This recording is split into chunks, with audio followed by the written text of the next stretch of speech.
Just while we're waiting, it sums up Cape Town that it's raining in Newlands and it's bone dry in Tokai. Sure, Neil. Amazing. Yes. Honestly, we're 10 Ks away.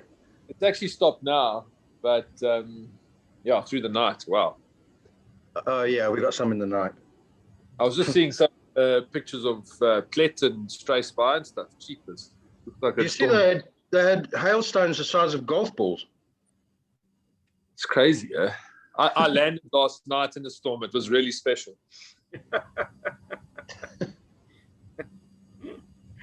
Okay, I see that everybody, well, majority of everyone is here. So we'll get started. Thank you very much, everyone, for joining us this morning. Welcome to this interaction with Cricket South Africa's Director of Cricket, Graeme Smith. The purposes of this interaction is obviously just to update everyone on the comings and goings and everything that's happening in South African cricket at the moment.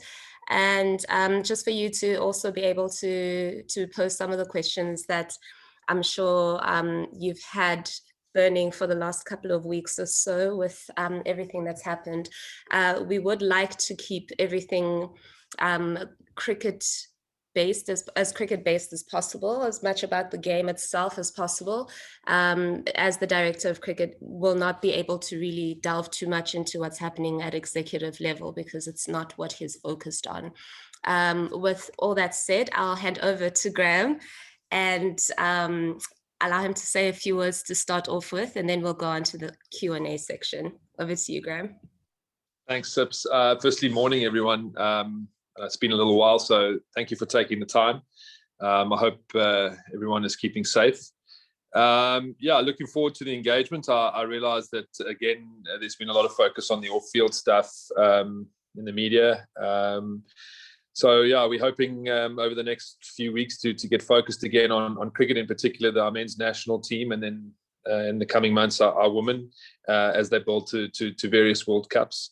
I think this is a very important time for cricket in South Africa. Yeah, the focus hopefully will come back onto that over the next few weeks. And yeah, hopefully that'll be the highlights going forward. Fantastic. As usual, I'd like to ask everyone to please put your questions through on the chat panel, and then we'll take it from there. Would anyone like to go first?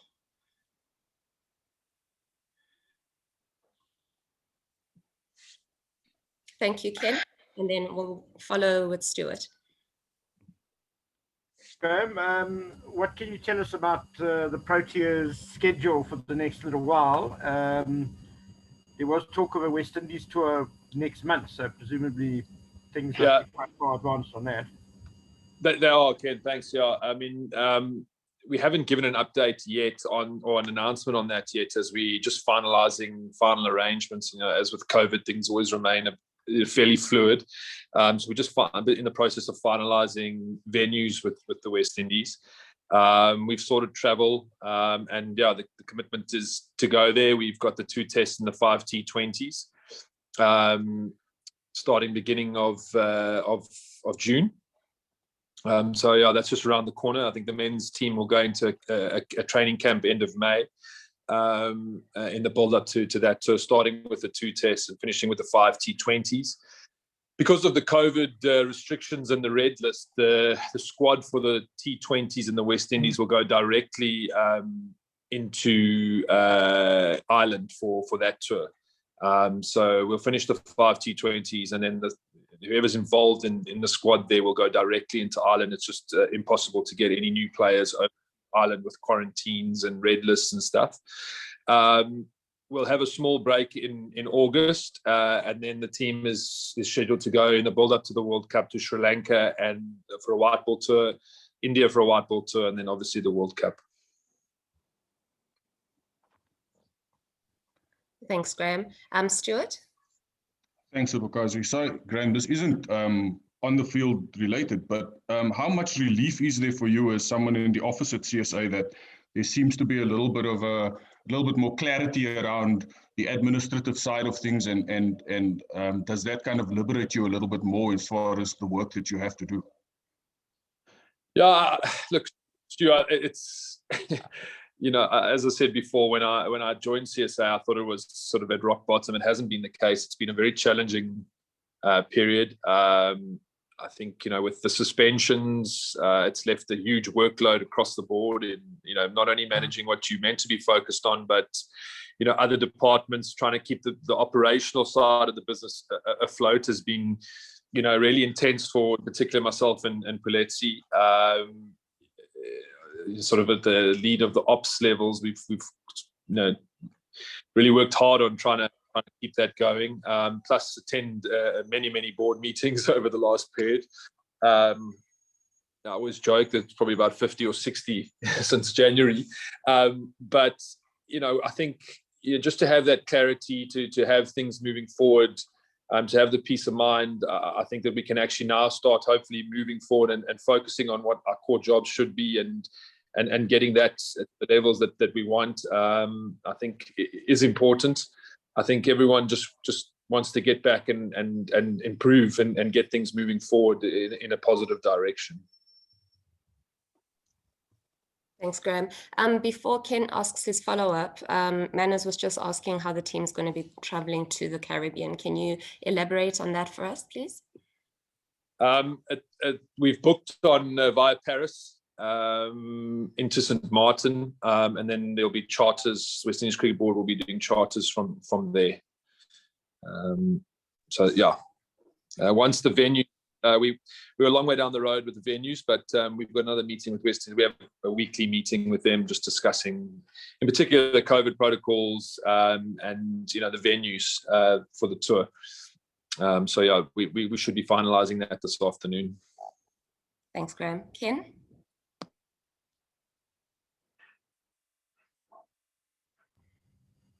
Graeme, you mentioned going to India for a whiteboard tour. I see that sort of provisionally scheduled for September, end of September. I see there has now been some talk about the IPL maybe being moved to September. Is the Proteas tour of India in any sort of danger, you think? I think obviously, with what's happened at the IPL and what's happening in India with COVID, we just need to give the BCCI a day or two or more than a day or two to regroup and to gather their thoughts. And like everywhere in the world, our supporters with them in these challenging times as a country. Never mind the challenges that a BSC brings. I think the challenges that they're facing as a country is immense. So I think we also don't want to apply too much pressure on them at this stage, and rather work with them on finding solutions. But we haven't had any correspondence that things will look differently going forward. Alfred? How's it, Graeme? Alfred? Wait, what can you tell us about those bloody Australians? As in, are they coming, or have you had any further discussions with them? Yeah, we've had a fair few intense discussions with them. We've made it very clear that we want to replace in this current cycle. Then it becomes a scheduling issue. So it's been a little bit back and forth on that, Telford. But I'm hoping that we're relatively close to closing that down in the cycle. It's still ongoing in the background. We've had a number of engagements with their CEO and some of their ops team on in particular rescheduling that tour. Shafiq? Morning.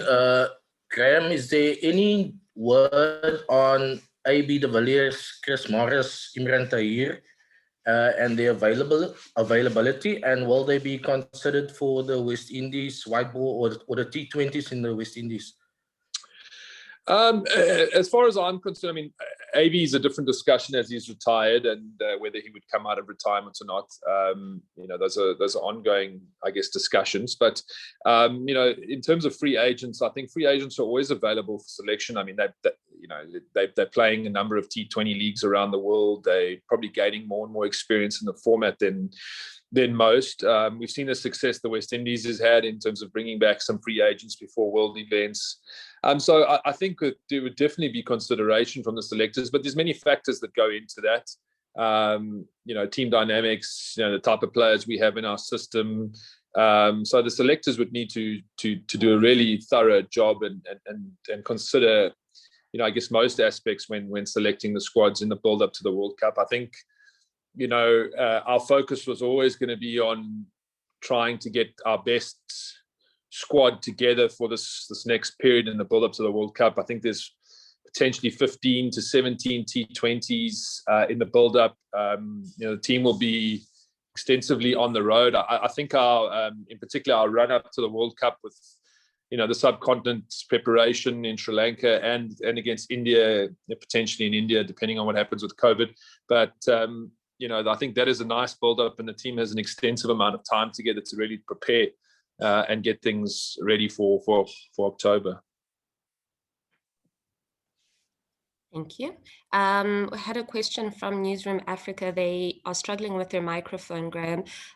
They wanted your thoughts on what's happened at the IPL. I know that you've already kind of addressed, the BCCI and all of that, but any couple of words on what's happened at the IPL, how the BCCI handled the extraction of the players and how they handled everything with regards to their COVID situation.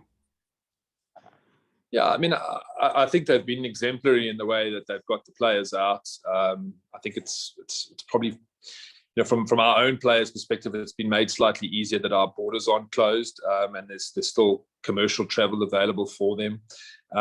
Not all our players are out of India yet. In the next day or two, that will happen. We have got some players who already arrived home, but not all of them are here. I think by the 7th, all of them will be out. But no, that's been exemplary. I mean, the duty of care that they've shown in getting, I think, everyone home has been exemplary. I think CSA's put on 15 or 16 BSCs this season, and I don't think enough has been made of the success that we've had, but, going back to England and the challenges we had there where, there's a bit of an unpredictable.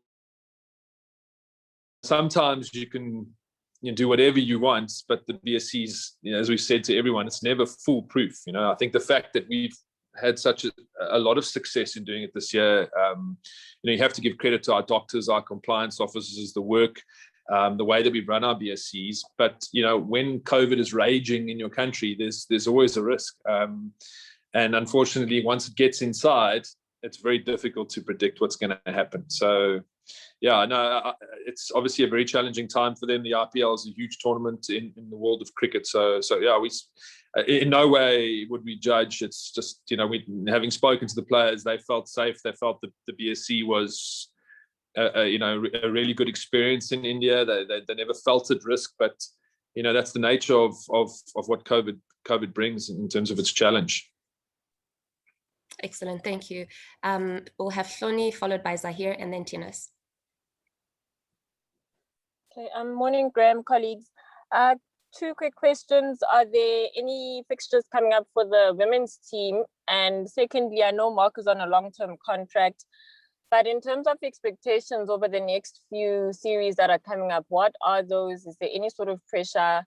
And how do you assess the season that's just passed for the men's team? On the women's side, obviously it's been a really nice period for them, but I think the biggest challenge is content, and that's something that we're working very hard on. There is reasonable content for the ladies coming up, starting I think in August, in the build up to the World Cup. So hopefully we can keep them busy and give them the best preparation for that tournament. On the men's side, my perspective on this is that this is a crucial period for the men and the players and the management.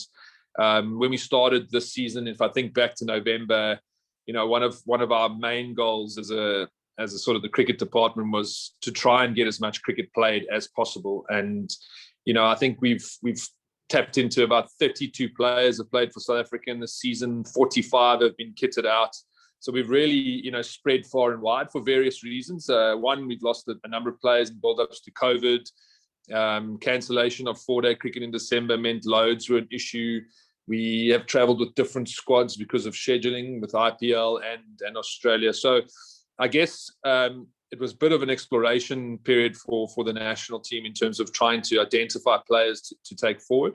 But I do see this next period from a result perspective as crucial in the build-up to the World Cup, getting our best team playing together as often as we can, and really, pushing hard. And it's a big 6 months for the men in South African cricket with the end of the year Indian tour as well, which is a marquee tour for us, the World Cup in October, and obviously now starting with the West Indies. I see this as a very important period.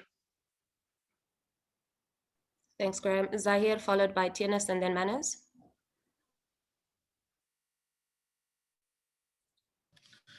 Hi, Graeme. Just in regards to playing resources, would you say that we are in a good position in terms of you've got your Colpacks coming back into the domestic system, you've got your, you've got also with the leagues basically up in question in terms of COVID. The guys are probably going to question: do they go? Don't they go? Does all of that make playing cricket in South Africa again a feasible option? Does that help you very much in terms of resources?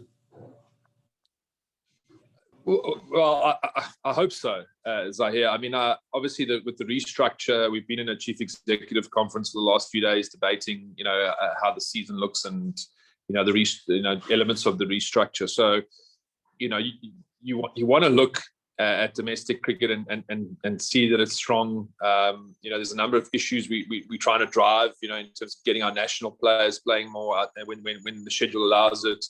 Fitness is a big focus of ours, and upping the standard. And as I said to CEOs, we've exposed 45 players to international cricket this season. And what you hope is that those 45 players, plus you're getting, as you say, some of the free agents, some of the experienced travellers back into our system, that level will just, keep getting better and better. And we can bridge the gap between sort of domestic and international, the intensity. So yeah, there's been a big focus on that. For our own competitions, we want our standard to be high. We want the interest to be in there. I think world cricket has got, free agent challenges. If you think about the next 8 years, for the men, there's probably only 6 months available of international bilateral cricket that you can use to schedule and to focus on the international game. So I think your own domestic products become a very big focal point as well, and how you can get them to go from strength to strength. Zahir has a follow-up. And just in terms of the women, the question was asked about the content, and that's happening in August. But just have you had discussions with the team management in regards to Dane's fitness and when she's coming back and where she's at in her program? The ladies are currently in a camp and they've been doing fitness testing. I believe Dane's had some flu, but I think that is something that is a focus when you look at the stats of how often she's, if you look at the last 30 odd games, she hasn't been fit and available as much as we would like. So, we are currently in our contract discussions I think we start next week with both men and the ladies, the PDPs. So, these things will form part of all those discussions going forward. But certainly, you want your best players available more than not. And it's been, I guess it's been a disappointing element that she's been injured a lot. Tianis? Hi, Graeme. Just two quick ones. The first one doesn't really matter anymore, but what happened with Rassie van der Dussen going to the IPL? And the second one is there were talks of, I think Rian Richard mentioned that South Africa wanted to put in a bid to possibly host the 2027 World Cup. How does that work? What do you guys have to do? Do you think there's a really realistic chance for that? And what would something like that do for cricket in South Africa? Oh, look, I think it'd be huge for the game. Yeah, I mean, we haven't hosted a world event, a proper world event. I think I begged to, but since 2009 or something. I think I might have been the Champs Trophy or even before that with the T20. So I think we've been starved of these things of late for various reasons. I think the interest in the game, so the financial benefits of hosting a tournament like that is huge. It is obviously a bidding process now, the way the ICC are running it, and I think over the next 3 to 4 months, it's quite an intense process of sort of a bid team, doing the relevant work that's required to host the event and to I guess to win the bid. So I know CSA at the moment is busy putting that bid team together to handle that situation. What was your second question, Tennis? Sorry, man. Rassie, what happened with Rassie? Oh, Rassie. Well, we know that Rassie picked up that quad injury in the last series against Pakistan, and through the fitness testing and the stress on his leg and various other things, I think that it just felt that it was a bit of a risk at this stage. Thanks, Graeme. Up next is Neil Mantle. Graeme, I know it's difficult to provide clarity when none exists, and there's a lot of lack of clarity on a lot of different things. But back to the free agents, AB has always said that he'd love to play in another World Cup and he'd love to play for South Africa. Imran the same. Chris Morris has sounded a bit more ambiguous when he's been asked, and he's been quoted as along the lines of, well, let's wait and see, and if that happens. Is it your understanding that he wants to be involved, that he wants to play for South Africa? I have noticed that he's said that there hasn't been discussions, but I think, certainly through the lockdowns and that there were discussions. He joined part of our high performance training fitness programs there. But, I think that no one will have a definitive right to play. I mean, there's an opportunity to get selected if the selectors feel that you're ready and they want to give you a go, and then it's about performance. And I think that, obviously, I think of late his performance has been really good. If you look at the start of the IPL and then in our own T20s, his standards were good. I guess there's a different pressure and intensity that comes with international cricket, and you can't go into it, I guess half-assed, 50-50. These guys, once you chat to them, you need to know that they're fully committed and they're prepared to do everything that's required at international level. And I think that is the question mark with free agents. Once you have those discussions and they're prepared to take on everything that you require of them, then I guess, then it's down to the selectors to decide if they fit into the model. Thank you very much. Just my obsession with logistics. Did you say the team are going straight from the Caribbean to Ireland? Straight, yes. The T20 team. No.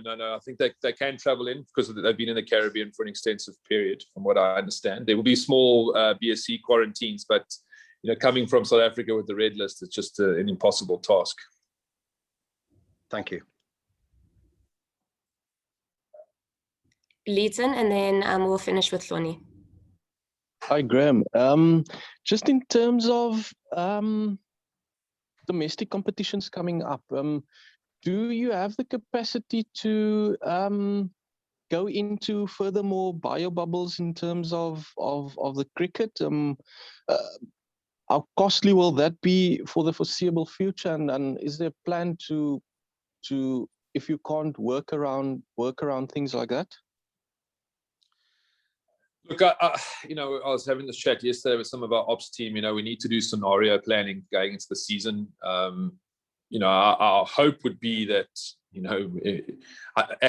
I was saying to them, I'm not sure if we're all vaccinated or there's a vaccination program and everyone both, that's involved in cricket. Does that mean we can go back to normal?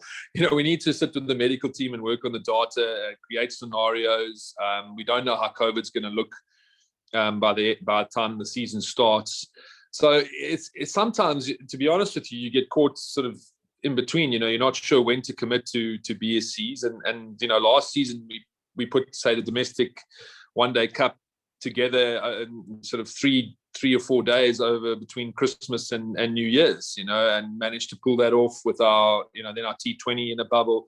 So I think we would always try and get all our cricket played. I think like this season, it's crucial to us to get it played.